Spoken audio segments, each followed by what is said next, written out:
Hey wonderful people, welcome to DA Tales. Today's story starts with a husband giving his wife an ultimatum. Quit your high-paying job and be a housewife, or I leave. And ends with her calmly helping him pack his bags, while he realizes too late that the penthouse, the lifestyle, and the life he loved were all built on the career he wanted her to give up. Let's get into it. I am a senior software architect at a major tech company. 6 figures, stock options, the whole deal. I've worked my tail off for 12 years to get here. Started as an intern, pulled countless all-nighters, got my master's while working full-time. This career didn't just happen to me. I built it brick by brick. My husband works in pharmaceutical sales. He does fine, makes around $85,000 with commission. Not bad at all. But our lifestyle? That's mostly funded by my income. The penthouse we rent costs $6,200 a month. My salary covers that, plus most of our expenses. His covers his car payment, his hobbies, and he contributes about $1,500 to household stuff. We've been married for 4 years, together for 6. Things were good, or I thought they were. 3 weeks ago, my husband sits me down after dinner. Very serious face. I'm thinking someone died or something. We need to talk about our future, he says. Okay?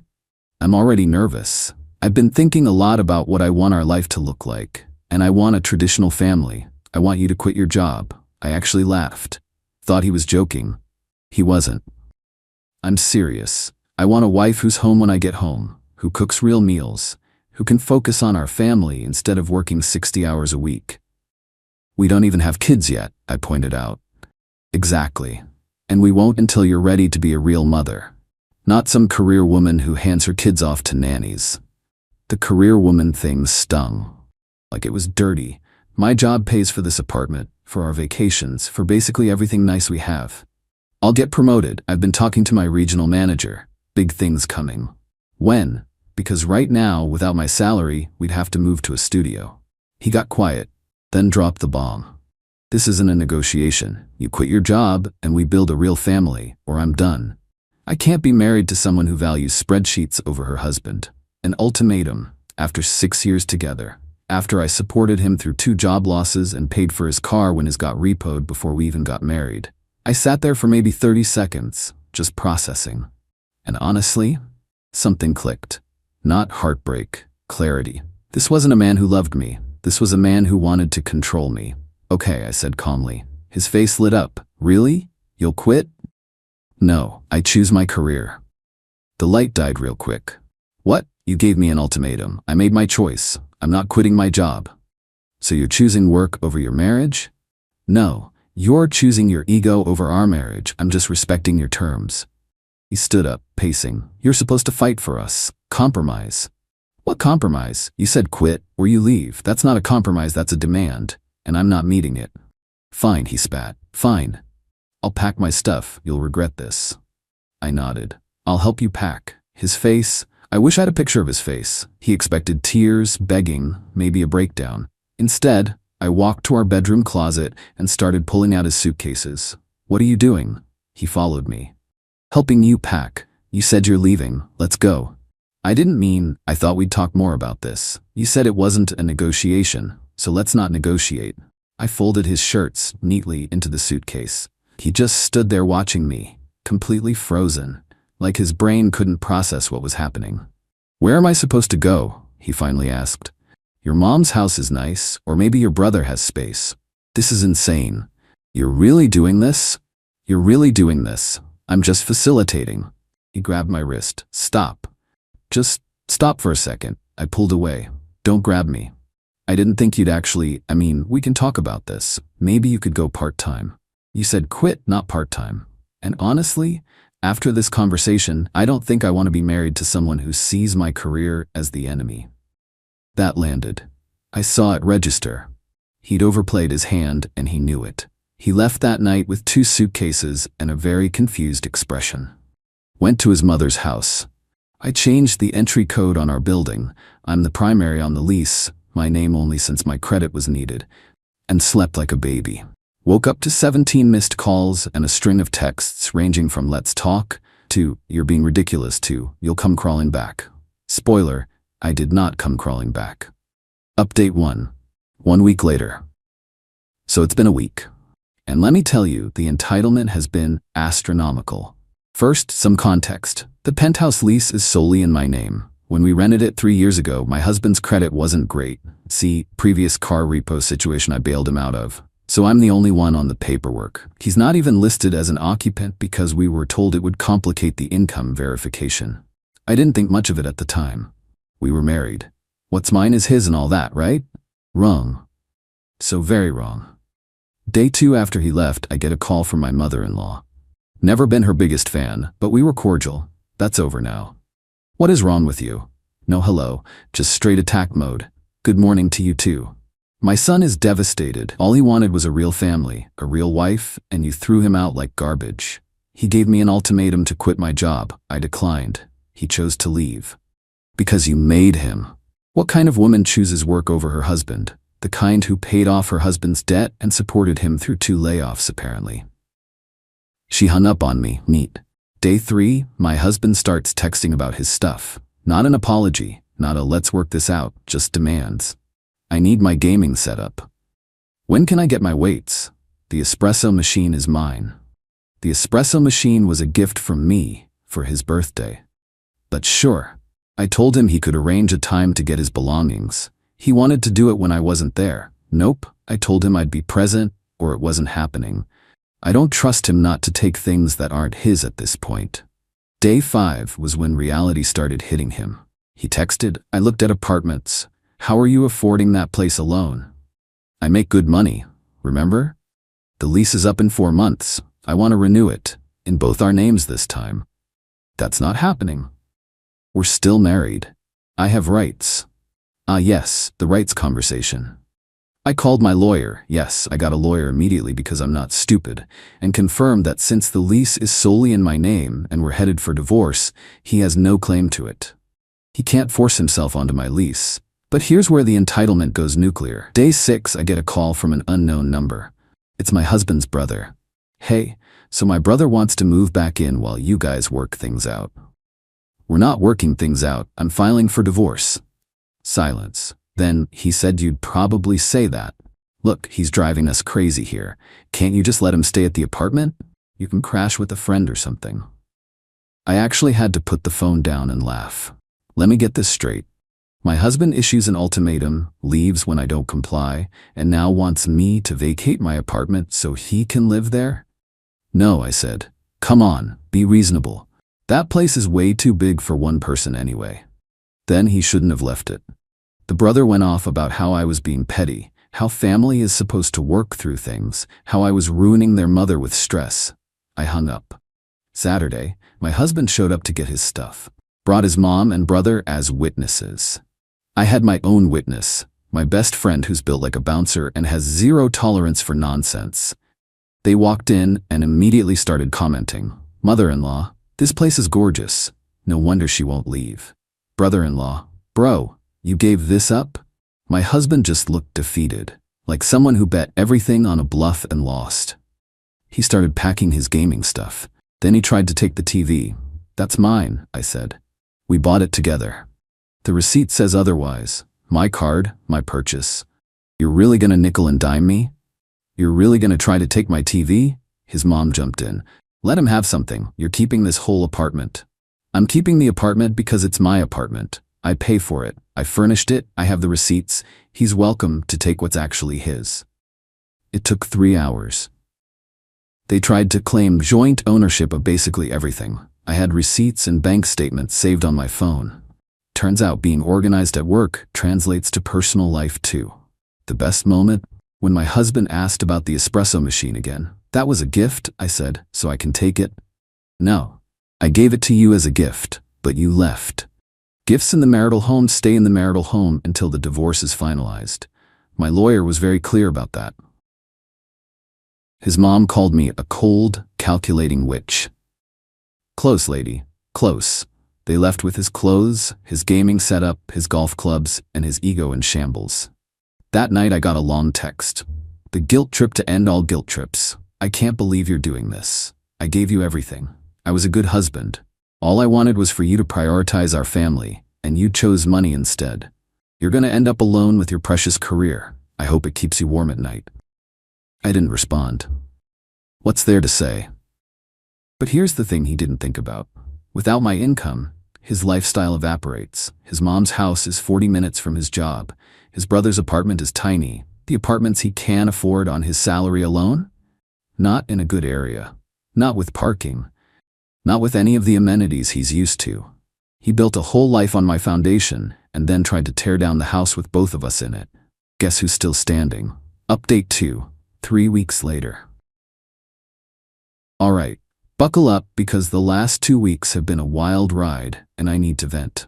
First, I filed for divorce. No fault state. So it's pretty straightforward. We don't have kids, thank God, no joint property, apartment is rented, cars are individually owned, and we kept our finances mostly separate except for a shared credit card we used for groceries that I was the primary on, which I canceled immediately after he left. Should be simple, right? Wrong. My husband decided he deserved compensation for sacrificing his career potential to support our marriage. His lawyer sent over a demand for spousal support. His argument? He limited his career growth because he moved to this city for my job 5 years ago, and therefore I owe him for his lost opportunities. My lawyer almost spit out her coffee. He moved for your job? Sort of. I got a promotion that required relocation. He was between jobs anyway. And he's claiming he sacrificed opportunities? Apparently, the pharmaceutical sales scene in our old city was about to explode and he missed out. She just shook her head. I've seen a lot, but this is bold. Here's the reality. He got a better job here. Made more money after the move than before. But sure, let's rewrite history. His initial demand? $2,500 a month in spousal support for 3 years. 30 months of me paying him to, what exactly? Be mad I didn't quit my job? My lawyer countered with reality. 4 years of marriage, no kids, he's fully employed, and he's the one who initiated the separation. In our state, spousal support in these cases is rare and minimal at best. While the lawyers were going back and forth, the personal attacks ramped up. His mother started calling my parents, telling them what a terrible daughter they raised. How I was humiliating her son. How I'd never find another man who'd put up with me. My mom's response, our daughter put up with your son's unemployment twice. I think she's the one who's been doing the putting up with. My dad didn't say anything. He just hung up, which for him is the ultimate insult. Then came the mutual friends situation. We have a friend group we've been part of since we started dating. Thought they'd stay neutral. But my husband started telling everyone I'd kicked him out for working too hard, and that I was obsessed with status. Funny how quit your job or I leave became she kicked me out for working too hard in the retelling. A couple of them texted me asking what happened. I sent screenshots of his texts, the ones where he literally says I had to quit or he'd leave. The narrative shifted real quick. But the real escalation happened last Tuesday. I came home from work to find my husband sitting in the lobby of my building. He'd somehow talked his way past the doorman, probably mentioned he used to live there. We need to talk, he said. We have lawyers for that. This isn't about lawyers. This is about us. There is no us. You ended us. He followed me to the elevator. I should have called security, but honestly curious what desperate play he had planned. In the elevator, he started his pitch. I've been thinking, I was wrong to give you an ultimatum, but you were wrong too. We both made mistakes. What was my mistake exactly? You didn't fight for us, you just let me go. You told me to let you go if I didn't quit my job. I didn't think you'd actually do it. And there it was, the truth. He'd been bluffing. He expected me to panic, beg, negotiate, maybe offer to go part-time as a compromise he could then whittle down to nothing. He'd planned to manipulate me into giving up my career slowly, and when I called his bluff, his entire strategy collapsed. That's not my problem, I said. You played a game and lost. It wasn't a game, it was about our future.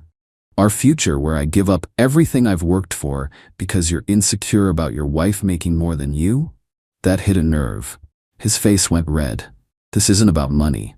It's always been about money. You wanted to control the finances by making me dependent on you. That's not partnership, that's a power play. The elevator opened on my floor. I stepped out. We're done here. Talk to my lawyer. He grabbed the elevator door to stop it closing. You can't just throw away 6 years. You threw it away when you made me choose between you and myself. I just picked myself." The door closed. I blocked him with building security that night. Final update. 2 months later. The divorce is finalized. And honestly, it went about as well as I could have hoped, given the circumstances. Let me break down the final outcome. Spousal support. After weeks of negotiation, my husband got 6 months of reduced support, $800 per month. My lawyer argued him down from $2,500 by pointing out his consistent employment, short marriage, and the fact that he voluntarily left the marital residence after issuing an ultimatum. The judge wasn't impressed with his sacrificed career argument when presented with his actual income history, showing he earned more after moving. Yeah, I had to pay something. That stung. But $4,800 total to close this chapter, I'll take it. Personal property. We split things according to receipts and purchase records. He got his stuff, I kept mine. The espresso machine, he fought for it until the very end. My lawyer finally said, let him have it, it's not worth the billable hours. Fine, enjoy your espresso maker bought with my money. Hope every cup tastes like audacity. The apartment. This was never even a real question legally, but he tried until the very end to claim he had some right to it. His lawyer eventually told him to drop it. You can't claim rights to a lease you're not on in a marriage without kids where you voluntarily left. He's now renting a 1-bedroom about 30 minutes from his job. Shared laundry. No doorman. No view. Here's the part that I know sounds petty, but I'm gonna share anyway. About 3 weeks after the divorce was finalized, I ran into one of our mutual friends at a coffee shop. She gave me the update I didn't ask for but definitely needed. My ex-husband is struggling. Not struggling like he's homeless, he's fine, he has a job, but struggling with the reality of his choices. His mom can't help him financially because she's on a fixed income. His brother won't let him crash there because apparently he was a nightmare house guest. Shocking. His car needs repairs he can't afford because he was used to me covering unexpected expenses. And here's the thing that really got me. He's been telling people he let me go because I was too focused on work to be a real wife. Still spinning it. Still rewriting history. Still the victim in his own story. But fewer people are buying it now. Especially after 3 different friends showed me texts where he asked to borrow money. The guy who demanded I quit my high-paying job is now borrowing cash from the same friend group he tried to turn against me. His mom still hates me. Sent me a handwritten letter, actually mailed it, calling me a disgrace to womanhood and saying I'd ruined her son's life. I framed it. It hangs in my home office as a reminder of what I escaped. The brother tried to reach out once, about a month ago. Asked if I'd reconsider now that everyone had cooled down.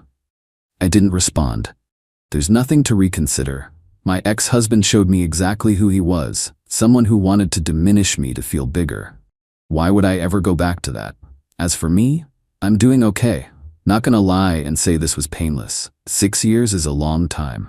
I loved him, or I loved who I thought he was. Finding out the person you married would rather you shrink than grow? That messes with you. I've been seeing a therapist, not because I regret my decision. I don't, not for a second, but because I need to understand how I ended up with someone like that in the first place. How I missed the red flags. How I let myself be the sole financial foundation of a marriage where my contributions were resented instead of appreciated. My career is better than ever. Got a promotion 2 weeks ago, actually. More money, better title, bigger team. I told my ex once that my job was important to me. Now I don't have to justify that to anyone. The penthouse is still mine. Still too big for one person, according to my ex's brother. I've reclaimed every room, turned his old gaming corner into a reading nook, painted the bedroom a color he would have hated. My mom called last week, asked how I was doing really. I told her the truth. Some days are harder than others, but I wake up every morning knowing I chose myself. That's worth more than any marriage where I had to be less so someone else could feel like more. To anyone reading this who's facing a similar ultimatum from a partner, a family member, anyone, here's what I learned. When someone tells you to choose between them and yourself, they've already made the choice for you.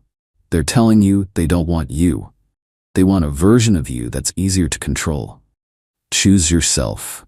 Every time. The people who genuinely love you will never ask you to shrink. My ex thought his ultimatum was a power move. It was. Just not for him. I'm keeping the apartment. I'm keeping my career. I'm keeping my self-respect. He can keep the espresso machine,